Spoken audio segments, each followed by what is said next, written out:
नमस्कार दोस्तों, सुबह सुबह की सबसे पहली बड़ी खबर में आपको बताएंगे कि मणिपुर के सेकमई पहुंचे राहुल गांधी की भारत जोड़ो न्याय यात्रा। समर्थकों ने किया जोरदार स्वागत। जी हां दोस्तों, यहां पर भारत जोड़ो न्याय यात्रा जो है मणिपुर से शुरू हो चुका है और समर्थक जुट रहे हैं, जिसको लेकर के भाजपा को लग गया है बड़ा झटका। इसी प्रकार दूसरी बड़ी खबर में आपको बताएंगे कि मुफ्त अनाज देकर गुलाम बनाने की कोशिश, मायावती का मोदी सरकार की फ्री राशन स्कीम पर निशाना, जिसको लेकर के मोदी जी से पूछ लिया गया है मायावती द्वारा बड़ा प्रश्न। इसी प्रकार तीसरी बड़ी खबर में आपको बताएंगे कि अयोध्या में रामलला के द्वार पहुंची कांग्रेस, सरयू में नेताओं ने किया स्नान, कहा भगवान राम हमारी आस्था के प्रतीक। जी हां दोस्तों, इसी प्रकार चौथी बड़ी खबर में आपको बताएंगे कि इंडिया गठबंधन की जीत के लिए पूरी ताकत लगाएंगे, अखिलेश यादव का बड़ा बयान, जिसको लेकर के भाजपा में मचा हड़कंप। इसी प्रकार पांचवी बड़ी खबर में आपको बताएंगे कि जब से लालू जी और नीतीश जी एक साथ आए हैं, तेजस्वी यादव का बीजेपी पर करारा हमला। जी हां दोस्तों, यहां पर जो है तेजस्वी यादव ने भाजपा को घेरते हुए कह दिया है कि जब से लालू जी और नीतीश जी एक साथ आए हैं, तब से भाजपा की बिहार में उड़ी हुई है नींद। दोस्तों, आपको क्या लगता है कि यहाँ पे लालू नीतीश की जोड़ी जो है वो इंडिया गठबंधन को मजबूत करेगी? और अखिलेश यादव का दावा जो है कि उत्तर प्रदेश में मजबूती के साथ इंडिया गठबंधन लोकसभा चुनाव लड़ने जा रही है और 80 की 80 सीटें लोकसभा चुनाव की जीत रही है यूपी में इंडिया गठबंधन। दोस्तों, आप इंडिया गठबंधन के साथ खड़े हैं और आपको भी लगता है कि लोकसभा चुनाव 2024 में इंडिया गठबंधन की जीत होगी, तो कमेंट में इंडिया गठबंधन जरूर लिखिएगा।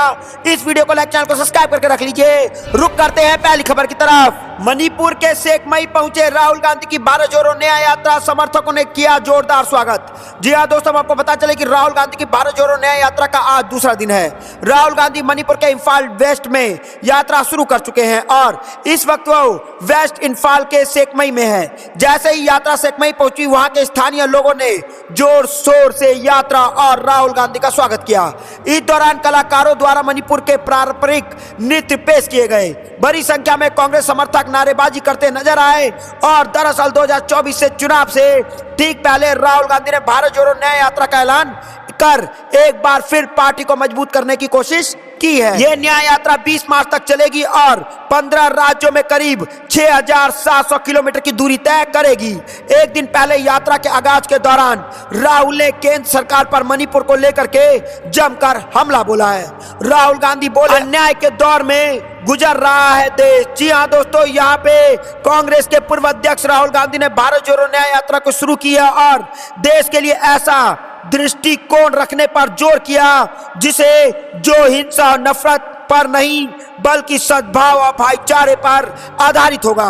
राहुल गांधी ने यह भी कहा कि भारत जोड़ो न्याय यात्रा इसलिए निकाली जा रही है क्योंकि देश भर अन्याय के दौर पे गुजर रही है। यात्रा की शुरुआत के मौके पर राहुल गांधी ने कहा, 29 जून को मैं मणिपुर आया था और इस दौरान मैंने देखा, जो सुना मैंने पहले कभी नहीं देखा था, नहीं सुना था। 2004 में मैं राजनीति में हूँ। पहली बार मैं हिंदुस्तान के एक प्रदेश में गया जहां शासन का पूरा ढांचा ध्वस्त हो गया। तो दोस्तों, यहाँ पर मणिपुर से बड़ी खबर आ रही है कि स्वागत हुआ है राहुल गांधी का भारत जोड़ो न्याय यात्रा का, जिसको लेकर के मणिपुर में भाजपा को लग सकता है बड़ा झटका। और यहाँ पर राहुल गांधी का मणिपुर के लोगों द्वारा राहुल गांधी का स्वागत किया गया है और एक प्रश्न उठ चुका है कि अभी तक मोदी आखिरकार मणिपुर क्यों नहीं आए हैं। दोस्तों, आपको क्या लगता है कि भारत जोड़ो न्याय यात्रा जो है वो लोकसभा चुनाव में भाजपा की नींद उड़ा देगा? हाँ या ना कमेंट जरूर बताइएगा। इस वीडियो को लाइक जरूर करिएगा। रुक करते हैं अगली खबर की तरफ। मुफ्त अनाज देकर गुलाम बनाने की कोशिश, मायावती का मोदी सरकार की फ्री राशन स्कीम पर निशाना। जी हां दोस्तों, आपको पता चल कि बहुजन समाज पार्टी प्रमुख मायावती ने अपने जन्मदिन पर प्रेस कॉन्फ्रेंस कर केंद्र और यूपी सरकार पर जमकर निशाना साधा। उन्होंने केंद्र की मुफ्त राशन स्कीम को आड़े हाथ लेते हुए कहा कि मुफ्त अनाज देकर सरकार लोगों को गुलाम बनाने की कोशिश कर रही है। बीएसपी चीफ ने आगे कहा, हमने यूपी में अपनी 4 बार की सरकार में सभी वर्गों के लिए काम किया। अल्पसंख्यक, गरीब, मुसलमान, किसान और अन्य मेहनतकश लोगों के लिए जन कल्याणकारी योजनाएं शुरू की, जिन्हें सरकारें नाम बदलकर अपना बनाने की कोशिश कर रही है। लेकिन सरकारों के जातिवादी होने के कारण यह काम नहीं हो पा रहा है। मायावती ने कहा कि रोजगार के साधन देने के बजाय फ्री में थोड़ा सा राशन देकर लोगों को मोहताज बनाया जा रहा है, जबकि हमारे कार्यकाल में अपनी सरकार के दौरान हमने वर्तमान सरकारों की तरफ लोगों को मोहताज नहीं बनाया। हमारे सरकार और गैर सरकार क्षेत्रों में रोजगार के साधन दिए। उन्होंने केंद्र सरकार की मुफ्त राशन योजना पर जमकर निशाना साधा। मायावती ने कहा, हमारी सरकार के दौरान लोगों को सम्मान और स्वाभिमान ऊंचा करने का मौका दिया था, लेकिन वर्तमान सरकार में यह होता हुआ नजर नहीं आ रहा है। केंद्र और राज्य सरकार धर्म और संस्कृति के आगे राजनीति कर रही है, जिससे लोकतंत्र जो है वो कमजोर हो रहा है। मायावती ने अपने संबोधन में कहा, हमने यूपी में अपनी पार्टी के नेतृत्व में खासतौर पर आदिवासी, पिछड़े, अति पिछड़े और मुसलमानों के कल्याण के लिए कल्याणकारी योजना शुरू की। दूसरी पार्टी ने उनकी नकल करके थोड़ा नाम बदलकर उसे भुनाने की कोशिश की है। तो दोस्तों, यहाँ पर बड़ी खबर आ रही है कि मुफ्त अनाज देकर गुलाम बनाने की कोशिश, मायावती का मोदी सरकार की फ्री राशन स्कीम पर निशाना, और यहाँ पे मोदी सरकार को घेरते हुए कहा है कि अब की बार मोदी जो है वो हार जाएंगे और बहुजन समाजवादी पार्टी की हो जा रही है जीत। दोस्तों, आपको क्या कुछ लगता है कमेंट जरूर बताइएगा। इस वीडियो को लाइक जरूर करिएगा। रुक करते हैं अगली खबर की तरफ।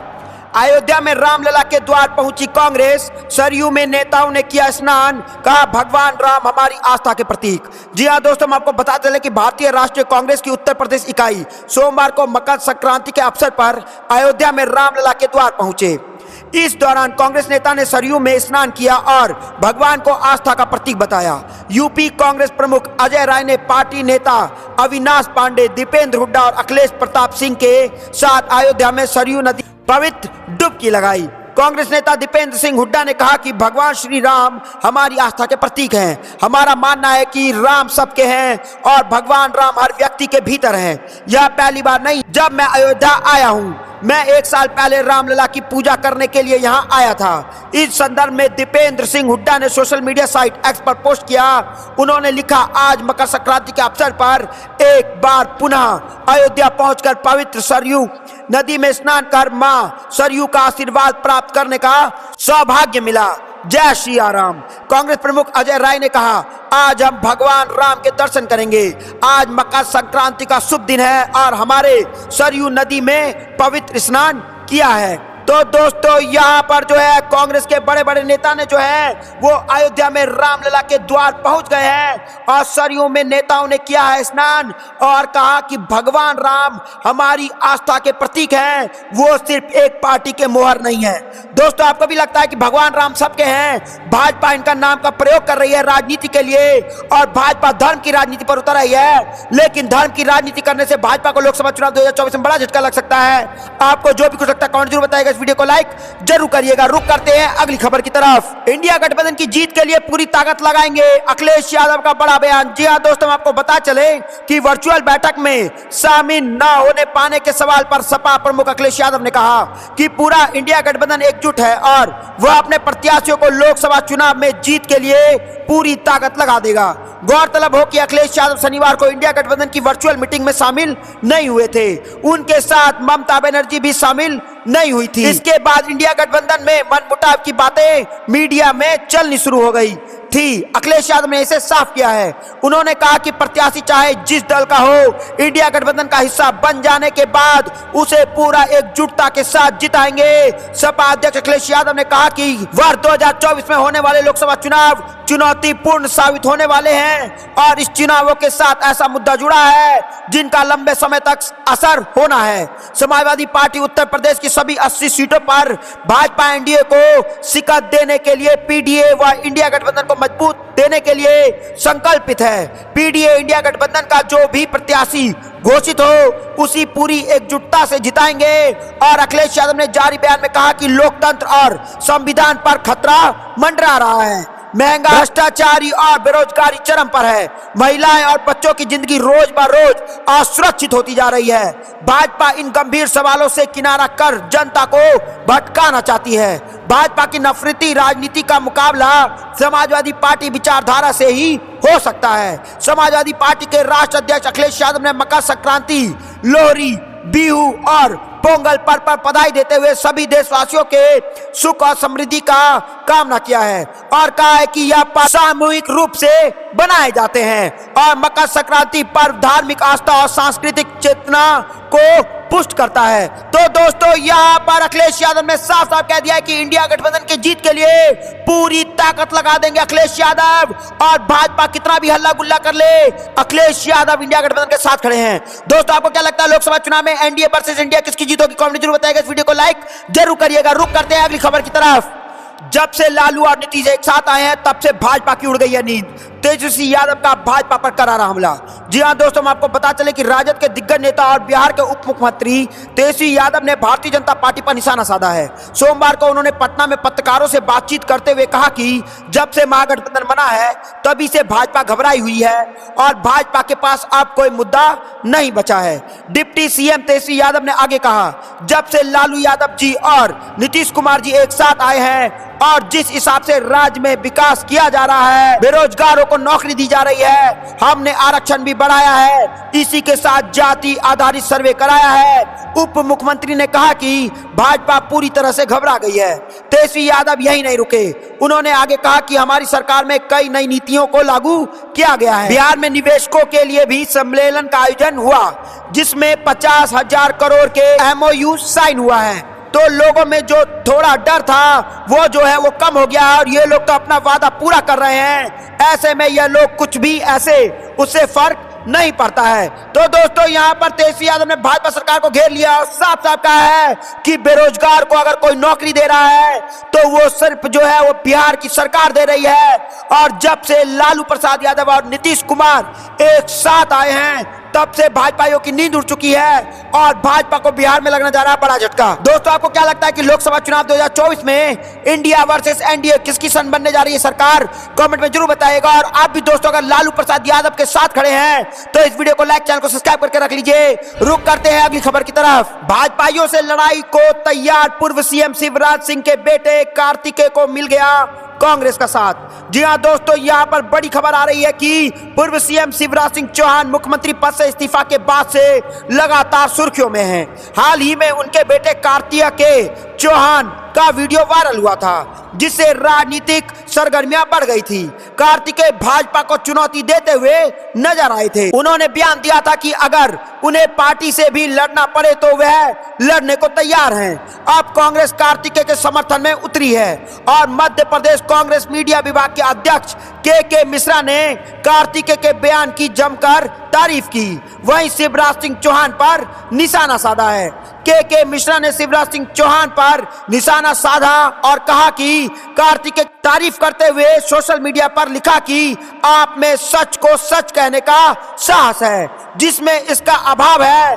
मेरी निगाह में उनकी मर्दानगी संदेहास्पद है। के मिश्रा के इस बयान के कई सियासी माने निकाले जा रहे हैं। तो दोस्तों यहाँ पर जो है भाजपा में फूट के संकेत आ गए हैं और भाजपा से लड़ाई को तैयार हैं पूर्व सीएम शिवराज सिंह के बेटे कार्तिकेय। और कार्तिकेय को जो है वो मिल गया है कांग्रेस का साथ और अगर ये दो साथ हो गए तो भाजपा को लग सकता है बड़ा झटका।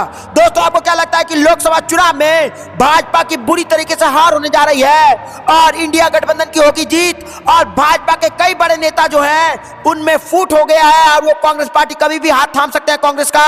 आपको जो भी कुछ लगता है कमेंट जरूर बताइएगा। इस वीडियो को लाइक जरूर करिएगा। रुक करते हैं अगली खबर की तरफ। युवाओं को नौकरी चाहिए, अक्षत नहीं। राम मंदिर उद्घाटन को लेकर के बिहार के मंत्री का भाजपा पर हमला।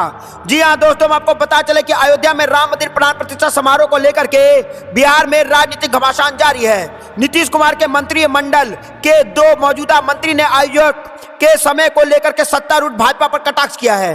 बिहार के मंत्री सुरेंद्र राम ने भाजपा पर राजनीतिक लाभ के लिए राम मंदिर मुद्दे का फायदा उठाने का आरोप लगाया और कहा कि देश के युवाओं को नौकरी की जरूरत है, ना कि अक्षत की, जो कि इन दिनों बांटे जा रहे हैं। वहीं आरजेडी संरक्षक लालू प्रसाद यादव के बेटे और पर्यावरण, वन और जलवायु परिवर्तन राज्य मंत्री तेज प्रताप यादव ने समारोह के लिए निर्धारित डेट यानी कि 22 जनवरी को लेकर के सवाल उठाया। पटना में एक कार्यक्रम को संबोधित करते हुए तेज प्रताप ने राम मंदिर प्राण प्रतिष्ठा समारोह को लेकर के हो रही खर्ची पर संदेह जताया है। इतना ही नहीं, तेज प्रताप ने तो यह तक कह दिया कि भगवान राम ने उन्हें सपने में बताया था कि 22 जनवरी को राम जी अयोध्या नहीं आएंगे। राम जी मेरे सपने में आए थे, वह बोले कि ये सब ढोंग कर रहा है, हम उस दिन हाईवे नहीं करेंगे। तेज प्रताप ने आरएसएस पर भी निशाना साधते हुए कहा कि यह संगठन अपने लाभ के लिए देश को तोड़ना चाहता है। तो दोस्तों, यहाँ पर तेज प्रताप यादव ने बड़ी बात कह दी है और भाजपा को घेरते हुए कहा है कि साफ साफ तेज प्रताप यादव ने कहा है कि राम जी मेरे सपने में आए थे और राम जी खुद बोले कि ये सब ढोंग कर रहा है। इसका मतलब कि भाजपा ढोंग कर रहा है। हम उस दिन हाईवे नहीं करेंगे जिस दिन मोदी जी प्राण प्रतिष्ठा करेंगे। और दोस्तों, यहाँ पर तेज प्रताप यादव ने आरएसएस पर भी निशाना साधा है और कहा है कि आरएसएस जो है अपने लाभ के लिए जो है वो देश को तोड़ रहा है। दोस्तों, आपको क्या लगता है कि सही में आरएसएस भाजपा जो है वो अपने लाभ के लिए देश को तोड़ रहा है? आपको जो भी कुछ लगता है कमेंट जरूर बताइएगा। इस वीडियो को लाइक जरूर करिएगा। रुक करते हैं अगली खबर की तरफ। राममय माहौल के बीच केजरीवाल का हनुमान दाव, दिल्ली में सुंदरकांड पर बड़ा ऐलान। जी हां दोस्तों, हम आपको पता चला कि अयोध्या में रामलला की प्राण प्रतिष्ठा से पहले बने राममय माहौल के बीच दिल्ली के आम आदमी पार्टी के हनुमान भक्ति पर बड़ा ऐलान किया है। पार्टी दिल्ली में हर महीने पहले मंगलवार को 2600 जगहों पर सुंदरकांड का आयोजन करेगी। आम आदमी पार्टी के राष्ट्रीय प्रवक्ता और केजरीवाल सरकार में मंत्री सौरभ भारद्वाज ने सोमवार को यह ऐलान किया है। भारद्वाज ने कहा कि आम आदमी पार्टी ने एक नया संगठन बनाया है जिसके तहत सुंदरकांड का आयोजन किया जाएगा। इसकी शुरुआत 16 जनवरी को सभी विधानसभा में सुंदरकांड के आयोजन के साथ होगी। उन्होंने कहा कि पार्टी के विधायक और नेता अपने स्तर पर सुंदरकांड का आयोजन करते थे, अब इसके लिए नया संगठन बनाया है। एक व्यवस्थित तरीके से सुंदरकांड का कार्यक्रम चलाया जाएगा। 16 जनवरी को सभी विधानसभाओं में आम आदमी पार्टी के विधायक, पार्षद और संगठन पदाधिकारियों के साथ भव्य आयोजन किया जाएगा। मैं दिल्ली के लोगों को आमंत्रित करना चाहूंगा कि वह बढ़ा चढ़ाकर इसमें हिस्सा ले। तो दोस्तों, यहाँ पे भारद्वाज ने कहा कि कई विधायक कार्यालय या मंदिर में सुंदरकांड का आयोजन करते थे, लेकिन अब हर महीने पहले मंगलवार को विधानसभा स्तर पर, फिर वार्ड स्तर पर, फिर मंडल स्तर पर आयोजित होगा। तो दोस्तों, यहाँ पर राम राज से पहले जो है राममय माहौल के बीच जो है केजरीवाल का बड़ा ऐलान हो गया है और हनुमान दाव खेल दिया है केजरीवाल ने, जिसके बाद दिल्ली में सुंदरकांड का हो गया है बड़ा ऐलान, जिसको सुनकर के भाजपाइयों की उड़ गई है नींद। दोस्तों, आपको क्या लगता है कि इस दाव से भाजपा को लगेगा बड़ा झटका और इंडिया गठबंधन की होगी जीत? आपको जो भी कुछ लगता है कमेंट जरूर बताइएगा। इस वीडियो को लाइक जरूर करिएगा। रुक करते हैं अगली खबर की तरफ। बीएसपी सुप्रीमो मायावती ने अपने जन्मदिन के मौके पर किया बड़ा ऐलान। जी हां दोस्तों, आपको पता चला कि बहुजन समाजवादी पार्टी के मुखिया मायावती आज 15 जनवरी को अपना 68वां जन्मदिन बना रही है। अपने जन्मदिन के मौके पर मायावती ने प्रेस कॉन्फ्रेंस करके कई बड़ी घोषणाएं की है। उन्होंने लोकसभा चुनाव, इंडिया गठबंधन की और ईवीएम समेत तमाम मुद्दे पर कई बड़ी बात कहते हुए कहा कि साथ ही उन्होंने राम मंदिर में होने वाले प्राण प्रतिष्ठा कार्यक्रम में शामिल होने को लेकर के भी अपना रुख साफ किया है। आइए जानते हैं कि आखिरकार मायावती ने प्रेस कॉन्फ्रेंस की खास बातें क्या क्या हैं। अपने जन्मदिन के मौके पर आयोजित प्रेस कॉन्फ्रेंस में बीएसपी सुप्रीमो मायावती ने ईवीएम मशीन को लेकर के बड़ा दावा किया है। मायावती ने दावा किया कि ईवीएम के विरोध में काफी आवाज उठाने लगी है। ऐसे में यह सिस्टम कभी भी खत्म हो सकता है या फिर इसमें बड़ा बदलाव भी देखने को मिल सकता है। उन्होंने कहा कि ऐसी परिस्थितियों में पार्टी के लोगों को जन आधार बढ़ाने रहने की जरूरत है। बीएसपी प्रमुख मायावती ने 22 जनवरी को होने वाले राम मंदिर प्राण प्रतिष्ठा कार्यक्रम में पर भी बात की है।